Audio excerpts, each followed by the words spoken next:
듣다 보면 내공이 쌓이는 방송 2시간 철학의 돌풀입니다. 저희는 한수 요하임 슈테리의 세계 철학사를 같이 읽고 있습니다. 지난 시간까지 고대 인도 철학에 대해서 알아봤었고, 이번 시간에는 제2장 고대 중국의 철학을 보겠습니다. 124쪽부터이고요. 좀 중요한 내용 위주로 볼 텐데, 이 책은 제가 봤을 때 인도 파트는 참 좋았어요. 아마 제가 잘 몰라서 처음 보는 내용들이 많아서 신선해서 그런지 모르겠어요. 잘 정리되어 있다는 느낌이고, 반면에 중국 철학은 뭐 어떤 경로로든 조금 알고 있는 편인데, 좀 인도 철학에 비해서 서술이 부실한 거 아닌가, 그런 느낌이 들었던 게 사실입니다. 그래도 한번 볼게요. 별표친 문장 위주로. 그 이들의 업적은 중국인이겠죠?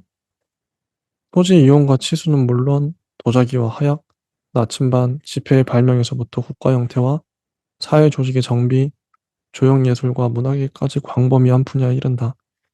그적 문학에 있어서 서정시는 비할 바 없는 탁월함을 보여주며 조형예술에서는 특히 회화와 도기가 우수하다.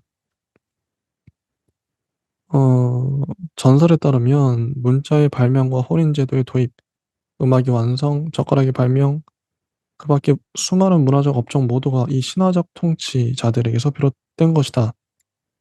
기원전 3000년경의 황제들이죠. 하지만 실제로는 수천 년 이상의 세월 동안 점진적으로 이루어진 문화적 성과들을 이 황제들의 공로로 돌린 것이라고 생각된다. 그러겠죠? 네, 언어와 문자 관련된 게 나오는데 126조. 위와 같은 언어를 사용하는 민족의 사상은 한자, 우리와는 다른 궤도로 진행할 수밖에 없을 것이며 문화 전반도 그럴 것이다. 문화가 언어와 긴밀한 관계에 있다는 것은 자명한 사실이기 때문이다. 그리스와 서양에서 과학적 논리학이 발달한 것은 인도 게르만어의 문법에서 명사, 형용사, 동사 등이 엄격히 구별되고 주어와 수어와 목적어 역시 그렇다는 사실과 직접적 관련이 있다. 이런 과학적 논리학은 중국에서 발달할 수 없었고 발달하지도 않았다. 그 밖에도 언어 구조의 차이, 이러한 차이로 인해서 중국어 문헌, 특히 내용이 철학적이라 추상적 개념이 많이 포함된 문헌을 번역할 때는 여러 가지 어려움이 따르게 된다. 따라서 현존 번역사들은 언어적 지식이 뛰어나고 지역 사정에 밝은 전문가들이 옮긴 것이긴 하지만 상당한 편차를 보여주고 있다. 만약 언젠가 중국이 라틴어 문자를 사용하기 시작하고 그로부터 오랜 시간이 흐른다면 중국인의 사고방식 자체가 어떻게든 달라져 있게 될 것이다. 흥미롭죠? 127쪽의 주요 시대. 현대의 어느 저명한 중국인 학자는 중국 철학의 전개 과정을 삼학장으로 구성된 정신적 교양학에 비유한 바 있다. 제1학장에서는 유교, 도교, 목가라는 세 개의 주요 주제가 등장하며 여기에 개변론과 법과 후기목과 음양설이 네 개의 부주제로 더해진다. 또 이 주제들의 수많은 작은 주제의 반주가 따르지만 이것들은 한 번씩 들리고는 다시 등장하지 않는다. 제자백가로 불리는 이들의 학설은 단편적으로만 전해지고 있다. 이 첫 번째 시대는 기원전 6세기에서 2세기까지를 포괄한다. 제2학장에서는 다양한 모티프가 뒤섞여 중세의 중국 철학이라는 속화음을 만들어내며 인도에서 전래된 불교가 이에 맞서 대의법을 이룬다. 이 시대는 기원전 2세기부터 기원 후 1000년경까지다. 제3학장은 그 후부터 현재까지의 시대이다. 이 시대에는 다양한 요소들이 종합을 이루는 가운데 신유가라는 지속적이고 독보적인 멜로디가 주도를 한다. 1공자인데요. 음, 공자 쭉 넘어가서 9가지 경전이 나옵니다. 공자는 고유한 사상을 전개했지만 이를 자신의 독창적 산물로 내세우지 않고 먼 옛날 전설적 임금들의 말씀을 그대로 전할 뿐이라고 늘 겸손히 말했다. 또한 공자는 중국 문화권에서 아주 오래전부터 내려오는 문헌들을 수집했고 이를 정리해서 후세에 남기는 위대한 업적을 남겼다. 5가지 경이 있어. 5경. 첫 번째 1. 그중 철학적으로 가장 중요한 것은 변화의 책을 뜻하는 역경으로 가장 오래된 문헌이라고 하는데 기원전 3000년경 어떤 임금이 썼다고 해요. 역경의 핵심은 8궤다. 8궤. 8궤에 대한 설명이 쫙 나오고요. 이 기본 8개가 서로 결합하면서 괴의 수는 늘어난다. 그렇죠? 괴마다 의미하는 게 다르고, 그 다음에 2번, 두 번째 책인 시경, 시가의 책, 예, 수백 편의 시가가 담겨 있다. 공자가 수집선별했다고 합니다. 3번 서경, 문서의 책, 어, 2000년 전인 중국 역사의 초창기부터 공자 시대까지 다양한 문서를 집성한 방대한 문헌집인데, 문헌의 대부분은 여러 제후나 임금이 제정한 법률이나 명령이고 여기에 많은 해설과 보충 문헌이 덧붙여져 있다고 해요.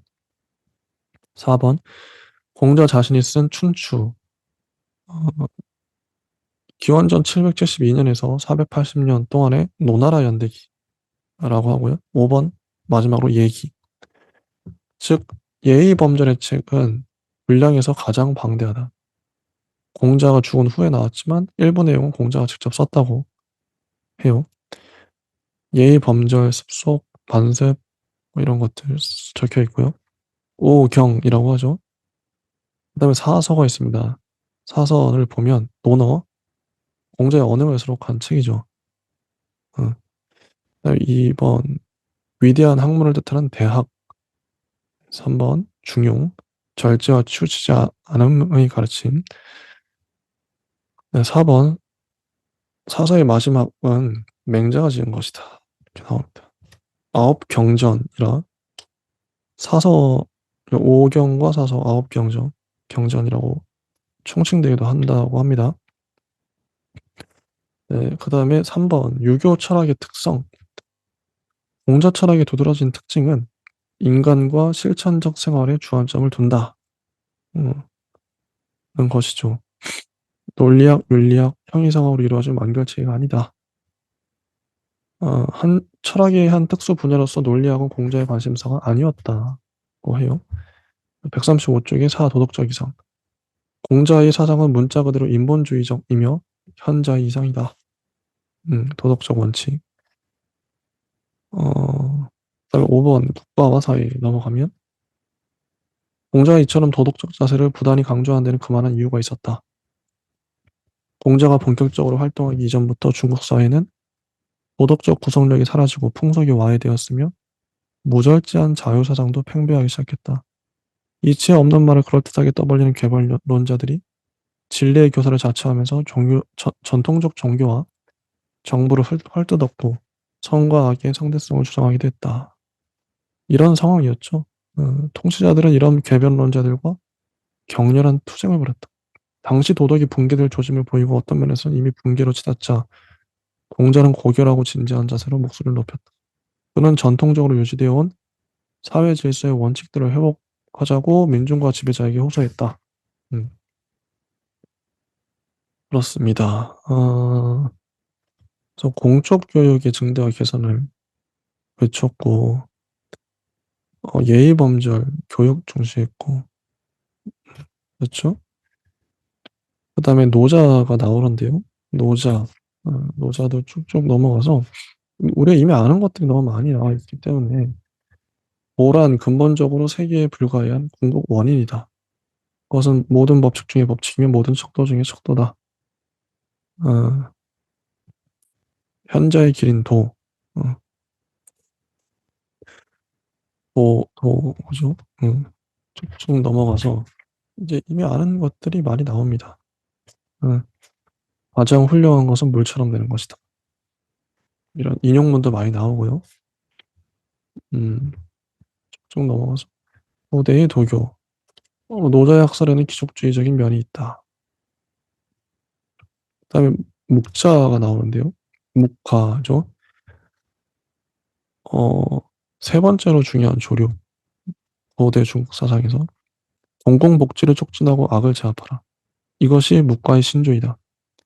이처럼 묵과는 철저히 실제적인 실용주의 철학이다.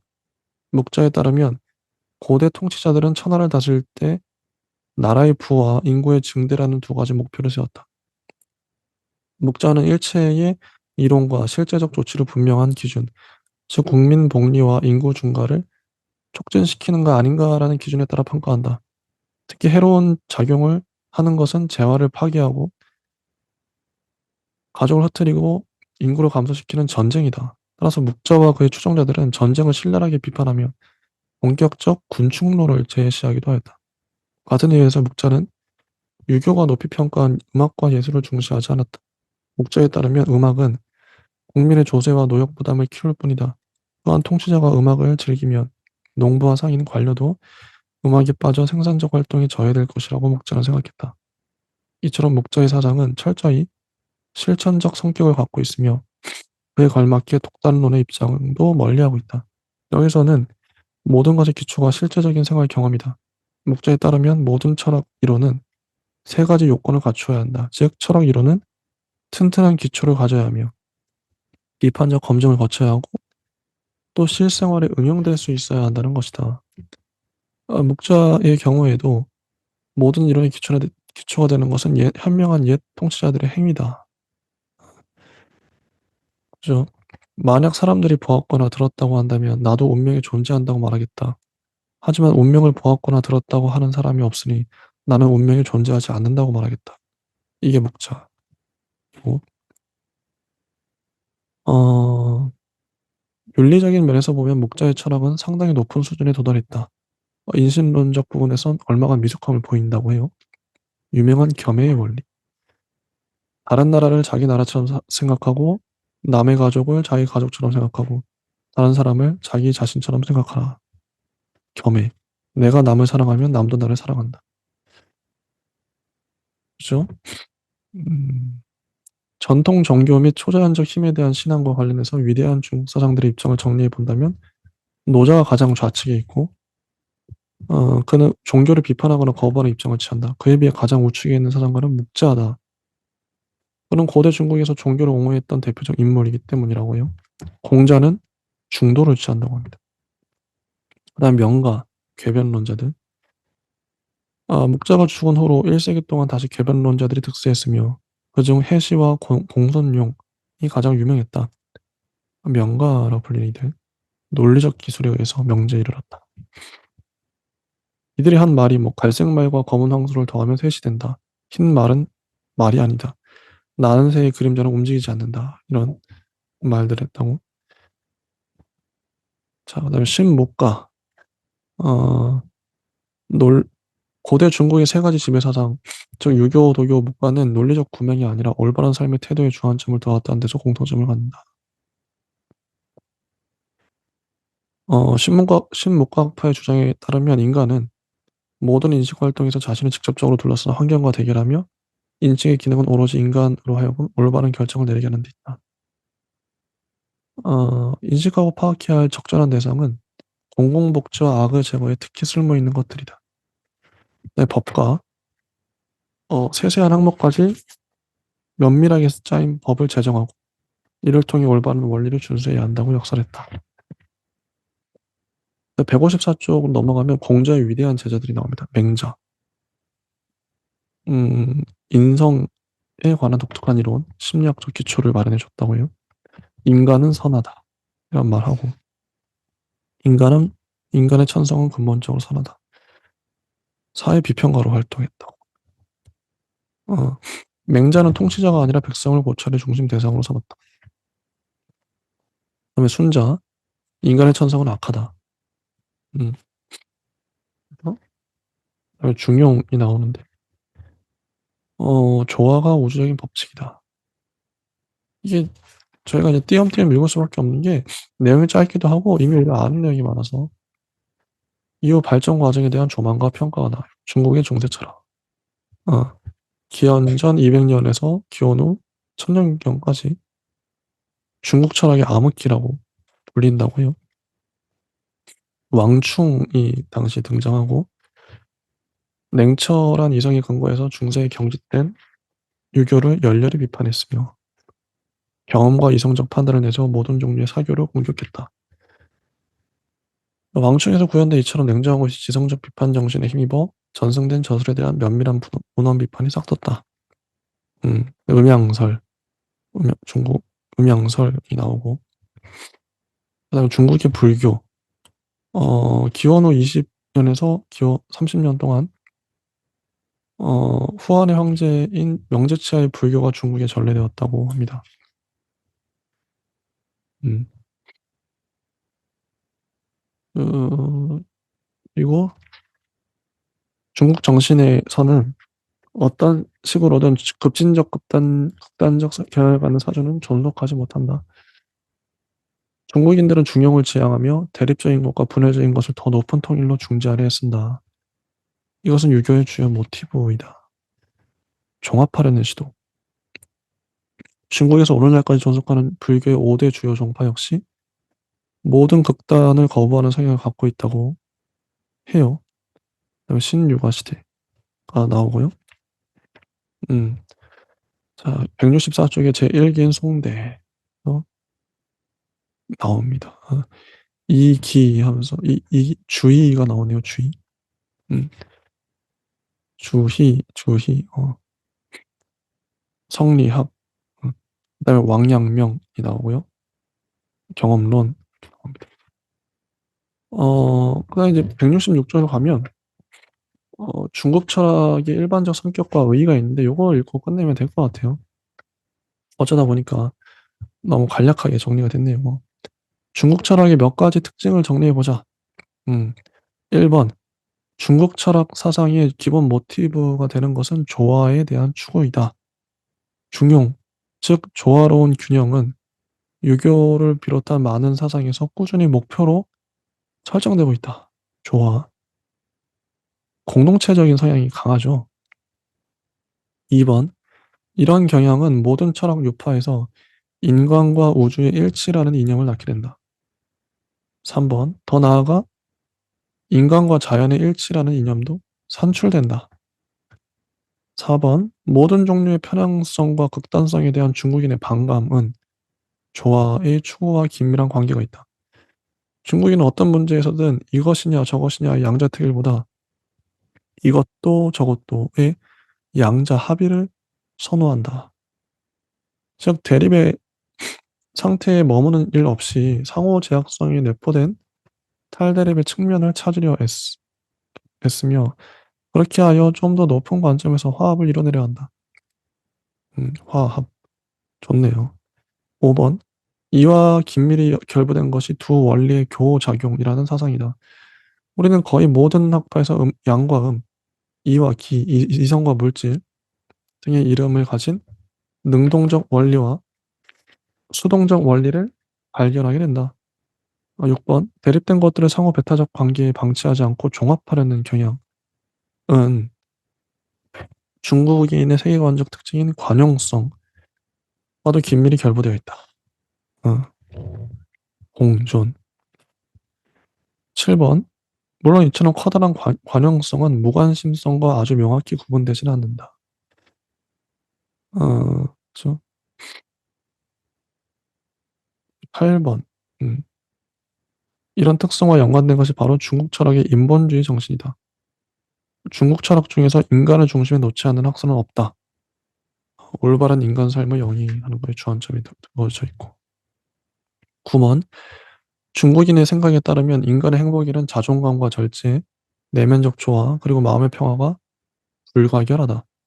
10번 인간 본성에 대한 평가와 관련해서 중국에서는 맹자의 견해, 즉 인간은 선하다는 견해에 동의하는 사상가가 압도적으로 많다. 어, 네. 11번 이성적인 순수 인식에 관한 논의는 어디에서도 찾을 수 없다. 모든 중국 철학의 궁극 목적은 올바른 태도와 행위의 지침을 수립하는 데 있으며 따라서 본질적으로 윤리학이다. 12번 중국 철학자들은 인간을 자연과의 연관성뿐 아니라 가족과 사회 및 국가의 관계 속에서도 고찰한다.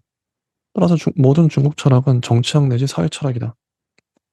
13번 중국 문화 일반이 그렇듯 중국 사상에는 그 어떤 고립성과 자족성이 특징적이다.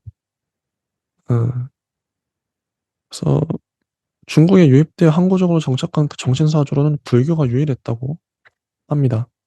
음. 그죠? 이 정도 보면 되겠어요. 중국 철학이 끝났습니다. 다음 주부터는 드디어 이제 그리스 철학부터 해서 서양 철학 들어갑니다. 여기까지 하겠습니다. 감사합니다.